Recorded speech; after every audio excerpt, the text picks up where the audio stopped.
Hi friends, அனைவருக்கும் big queen channel சார்பாக தீபாவளி நல்வாழ்த்துக்கள். நாம் இன்றைக்கி 3 ஸ்வீட்டு தீபாவளிக்கு செய்கிறோம். அதில் ஃபஸ்ட்டு வந்து மெல்ட் மைசூர் பாக்கு, ரெண்டாவது கோதுமை ரிங் ரோல், மூணாவது பாதுஷா. வாங்க வீடியோக்குள்ளே போய் பார்க்கலாம். பிகினர்ஸ் கூட ஈஸியாக செய்யக்கூடிய நல்ல மெல்ட் ஆகிற மாதிரி மைசூர் பாக்கு செய்யலாம். வாங்க. அதுக்கு 1 கப்பு நான் கடலை மாவு எடுத்துருக்கிறேன். 1 கப்பு கடலை மாவுக்கு வந்து நம்ம 1.5 கப்பு சர்க்கரை எடுத்துக்கணும். அது கரெக்டாக தித்திப்பாக இருக்கும். 1.5 கப்பு சர்க்கரை எடுத்து வச்சுக்கலாம். அது ஒரு கடாயில் எடுத்து வச்சுக்கிட்டேன். அதுக்கு 1 கப் கடலை மாவு, 1.5 கப்பு சர்க்கரை, 1.5 கப்பு ஆயிலும், ஃப்ளேவர் இல்லாத ஆயிலும் நெய்யும் கலந்துக்கலாம். கலந்து ஹீட் பண்ணிக்கலாம்.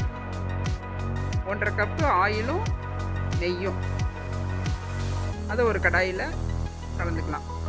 இதில் வந்து கரெக்டாக ஆஷியோ எடுத்தோம்னா ஈஸியாக மைசூர் பாக்கு நல்லா சாஃப்டாக செஞ்சிடலாம்.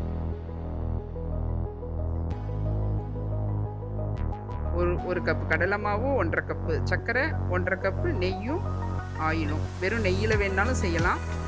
இருந்தாலும் ஆயில் கலந்துக்கிட்டோம்னா நல்லா சாஃப்ட் கொடுக்கும். அதை நல்லா ஹீட் பண்ணிக்கலாம். அதே நெய்யை தொட்டு நம்ம என்ன பிளேட்டில் இது பண்ணுறோமோ அதை பிளேட்டில் நெய் இது பண்ணிக்கலாம். இப்போ வந்து கடலை மாவை நல்லா ஜலிச்சு எடுத்துக்கலாம். இப்போ நம்ம கடலை மாவு வறுக்க போகிறதில்ல, அதுக்காக வேண்டி தான் நம்ம ஆயிலை ஹீட் பண்ணி அந்த கடலை மாவில் கலந்துக்க போகிறோம். இப்போ அதில் நல்லா ஹீட் பண்ணிவிட்டு அதில் கொஞ்சம் பாதி ஆயிலும் நெய்யும் கலந்த கலவையை ஊற்றி நல்லா மிக்ஸ் பண்ணிக்கலாம். இப்போது அந்த எடுத்து வச்சிருக்கிற 1.5 கப்பு அஸ்காவில் 1 கப்பு தண்ணி விட்டு நல்லா அடுப்பை ஆனில் வச்சு நல்லா பாகுப்பதம் வரட்டும். ஒரு கம்பி பதம் வரணும். இப்போ அடுப்பில் இதுவும் பாகும் இருக்குது, நெய்யும் மெல்ட் ஆகிட்டு இருக்கு வெது வெதுப்பான. இப்போ பாகுப்பதம் வந்துருச்சு. நம்ம கையில் தொட்டு பேச்சுலாவில் எடுத்து கையில் தொட்டு பார்த்தோம்னா ஒரு கம்பி அப்படியே உடஞ்சி வரணும். இப்போ நம்ம கலக்கி வச்சிருக்கிற கடலை மாவை அதில் எடுத்து ஊற்றிடலாம். ஊற்றி நல்லா அடிப்பிடிக்காமல் அடுப்பை மீடியமாக வச்சு நல்லா கிளறிக்கிட்டே வரணும். நல்லா பபுள் மாதிரி வந்து போகும். ஓரங்களை எடுத்து விட்டு நல்லா கிளறிக்கிட்டே வரணும். இப்போ இடையில வந்து நம்ம ஹீட் பண்ணி வச்சிருக்கிற நெய்யை அப்பப்போ ஊற்றிக்கணும். ஊற்றி கிளறிக்கலாம். அடிப்பிடிக்காமல் எடுத்து விடணும். நெய்யும் வந்து ஹீட்லேயே இருக்கணும். கொஞ்சம் கொஞ்சமாக ஊற்றி அப்படியே கிளறிக்கிட்டே வரணும். இப்போ லாஸ்ட்டாக பாருங்கள், அந்த பதம் வந்துருச்சு. இப்போ நம்ம வந்து நெய் கலக்கும்போது நல்லா பபுள் மாதிரி மேலே பாருங்கள் நுர மாதிரி வரும். அப்படியே எழுந்திரிச்சு வரும். இப்போ பதத்துக்கு தயாராகிடுச்சின்னு அர்த்தம். ஈஸியாக செய்யலாம் இதை. பாருங்கள், இந்த மாதிரி ஓரங்கள் சுருண்டு அப்படியே வரும். அப்படியே பாருங்கள், ரிப்பன் மாதிரி ஓரங்கள்லாம் சுருண்டு வரும். இப்போ பதத்துக்கு தயாராகுது. அவ்வளோதான். சைடெலாம் பாருங்கள், அப்படி நல்லா நுரைச்சி சுருண்டு வருது. ஓரங்களை கரெக்டாக எடுத்து விட்டால் போதுமானது. நல்லா ரெடி ஆயிடுச்சு.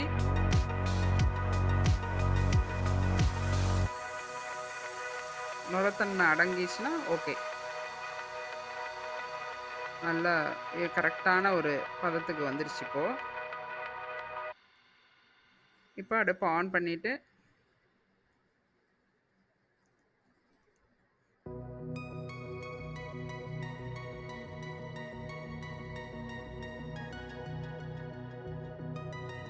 ரிப்பன் மாதிரி பாருங்கள் இப்படி வந்துருச்சு. அவ்வளோதான். இப்போ அடுப்பை ஆஃப் பண்ணிட்டு எடுத்து ஊற்றிடலாம் பிளேட்டில். ஊற்றிட்டு நல்லா சூடு ஆறின உடனே நாம் இந்த மாதிரி கீட் போட்டுக்கலாம். கத்தி வச்சு நான் ஒரு கையில் போடுறதுனால அது நடுங்குது. இந்த மாதிரி நல்லா போட்டு எடுத்துட்டா சூப்பராக சாஃப்டான மைசூர் பாக்கு ரெடி ஆகிடும். ஈஸியாக பிகினர்ஸ் கூட செய்யலாம். இது ஒரு பெரிய கஷ்டமே இல்லை. ஈஸியான மெத்தட் இது. அளவு மாத்திரம் கரெக்டாக நம்ம யூஸ் பண்ணணும்னா கொஞ்சம் கூட விசிறி இல்லாமல் மைசூர் பாக்கு கடையில் கொடுக்கறத விட நம்ம சாஃப்டாக செஞ்சிட முடியும். எல்லா இதையும் தீர்த்து போட்டு பாருங்கள், இந்த மாதிரி வந்துடும் மைசூர் பாக்கு. ஈஸியாக நல்லா சாஃப்டாக வந்துருச்சு. ஈஸியாக செய்யலாம் இதை. தீபாவளிக்கு நீங்களும் இதை செஞ்சு பாருங்கள், சாப்பிட்டு பாருங்கள்.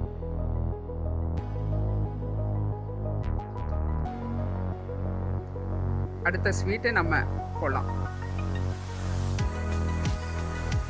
மைசூர் பாக்கு ஈஸியாக நல்லா பாருங்கள், இந்த மாதிரி கலர்ஃபுல்லாக வரணும். இது ரொம்ப ஒரே வேக்காடாக வந்திருக்குது. சில மைசூர் பாக்கில் நடுவில் மட்டும் மெரூனாக இருக்கும். இது நல்லா அழகாக கலர்ஃபுல்லாக ஸ்வீட்டாக வந்துருச்சு. 2 ஸ்பூன் கோதுமை மாவு ஒரு பவுலில் எடுத்துக்கலாம். அதோட அதை நல்லா கலக்கிற மாதிரி நெய் விட்டு நல்லா கலந்துக்கலாம். நல்லா விட்டு நல்லா மெல்ட் ஆகிற அளவுக்கு கலந்துக்கலாம். கோதுமாவு நல்லா கரைஞ்சிடணும்.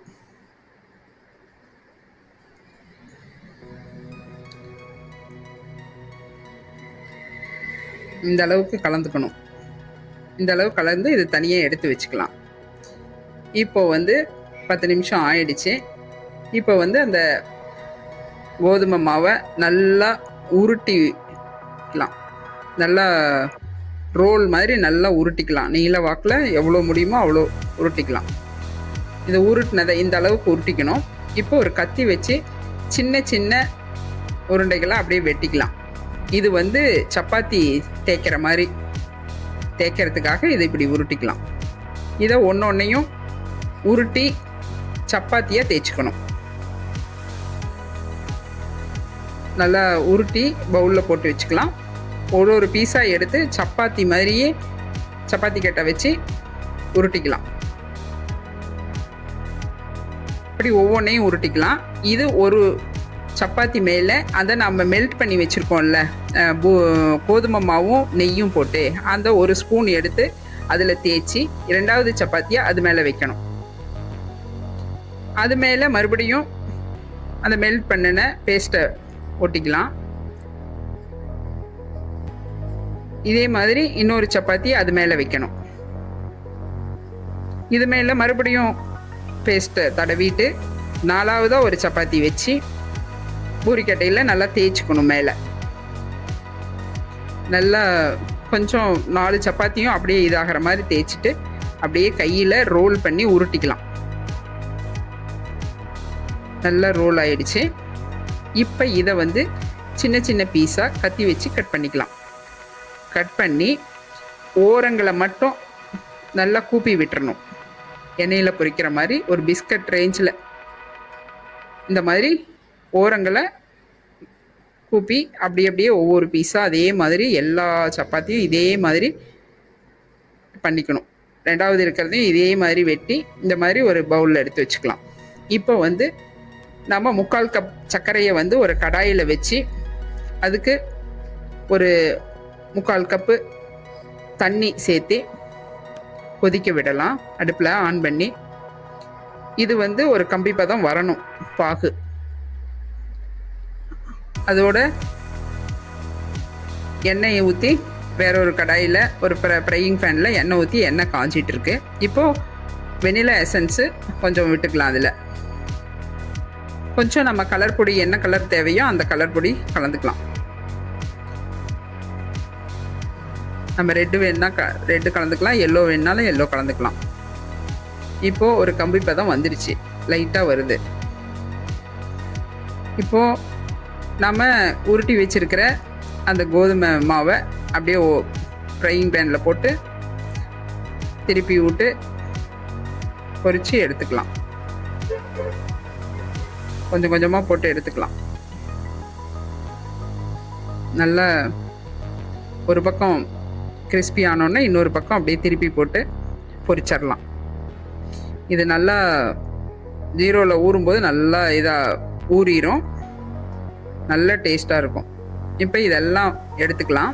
வெளியே எடுத்து ஜீரோ பாகு வந்து நல்லா வெது வெதுப்பான சூட்டில் இருக்கணும், ஆறி போய் போடக்கூடாது. இப்போ இதில் எல்லாம் கலந்துக்கலாம். அப்படியே இது அப்படியே ஒரு 10 நிமிஷம் அப்படியே சூடாக ஆறட்டும், இந்த ஊறட்டும். இப்போ சுவையாக வாயில் வச்சதும் கரையக்கூடிய பாதுஷா செய்கிறது எப்படின்னு பார்க்கலாம். அதுக்கு ஒரு கப்பு மைதா மாவு எடுத்துருக்கிறேன், பேக்கிங் சோடா, சர்க்கரை 2 ஸ்பூனு, நெய் ஒரு 3 ஸ்பூன் நெய், கொஞ்சம் தயிர் ஒரு 2 ஸ்பூன் தயிர், கொஞ்சம் சால்ட்டு, இதெல்லாம் எடுத்துருக்கலாம், கொஞ்சம் தண்ணி. இப்போது ஒரு பவுல், ஒரு மெஷரிங் கப்பில் ஒரு பவுல் மைதா மாவு எடுத்துக்கிட்டேன். இப்போ அதோட தயிர் எடுத்து வச்சிருக்கிற தயிர்,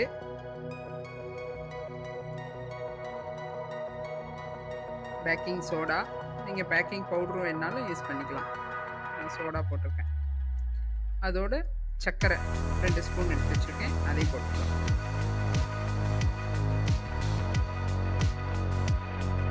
கொஞ்சமாக சால்ட்டு அதோட இது பண்ணிக்கலாம். நம்ம மாவு பிசையும் போதே சர்க்கரை போடுறதுனால இது வெறுமனே சாப்பிட்டாலும் ரொம்ப சுவையாக இருக்கும்.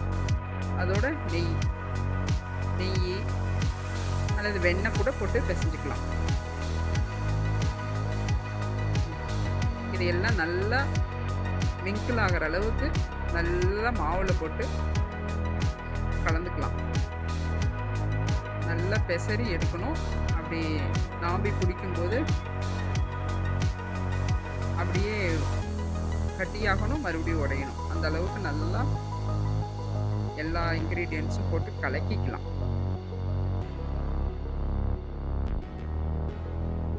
இது ரொம்ப ஈஸியான ஒரு டிஷ்ஷு தான்.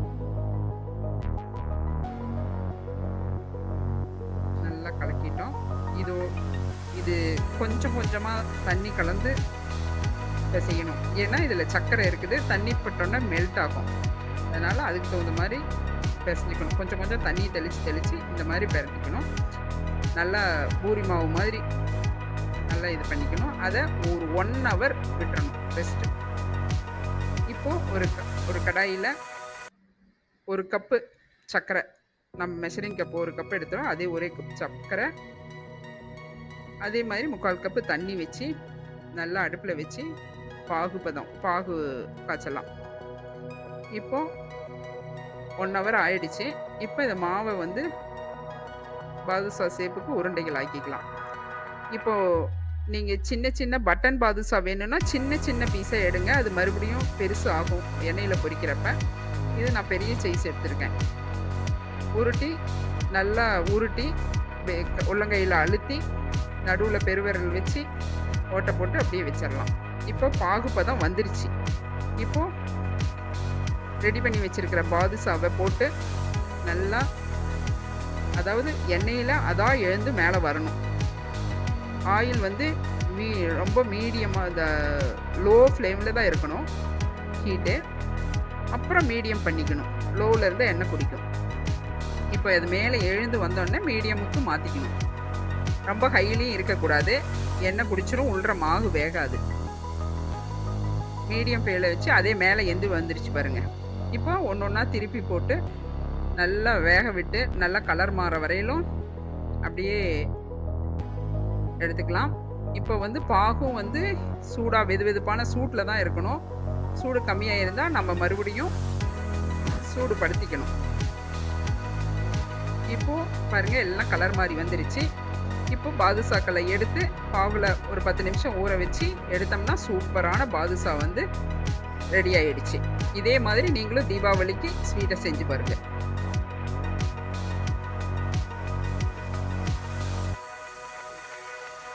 ஓகே ஃப்ரெண்ட்ஸ், வீடியோவோட இறுதிக்கு வந்துட்டோம். நீங்கள் இந்த ஸ்வீட்டை செஞ்சு பார்த்துட்டு எப்படி இருக்குன்னு கமெண்ட்டில் சொல்லுங்கள்.